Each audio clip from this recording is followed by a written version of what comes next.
ना बनी पहले ऐसा फिल्म नहीं बनेगा जिंदाबाद भाई। फिल्म जो है बहुत बेस्ट है, मतलब अगर तू लोग फिल्म आके देखो लो तो उनके लाइक कि फिल्म बनल बा, फिल्म के कहानी बा। अब चाहे एक फिल्म में हीरोइन काम कइले बड़ी काजल राघवानी, उनका लगा हीरोइन मतलब मेगा जिंदाबाद और खेसारी भी जिंदाबाद। खेसारी लाल यादव के बेटी के एक्टिंग कैसा लगा ये बताइए। मतलब लास्ट में थोड़ा सा और फरिश्ता से हार्ड बका फरिश्ता का है संघर्ष के आगे बताओ ना।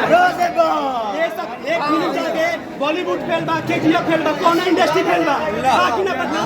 एक बार बोले खेसारी है तो बहुत बड़ी है मतलब हां भाई अरे हम बर्बाद इंसान ना मतलब जॉन फिल्म बोल रहा है बर्बाद उनसे भेंट करने आए हैं हम।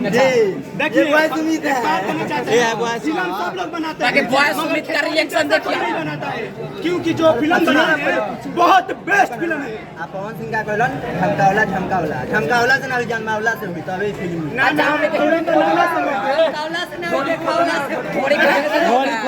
जे बाहर मेहरारी देखना रहो उठा जाने पारिवारिक। अच्छा पारिवारिक फिल्म है पूरा। देखो हम यही कहना चाहते डायलॉग्स याद है आप लोगों को?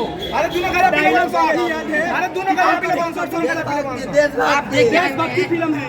आप देख के आए फिल्म बताइए ना कैसा फिल्म है? 5 में से कितना रेटिंग दीजिएगा? 5 में से 5 देंगे और क्या राहुल हम जनता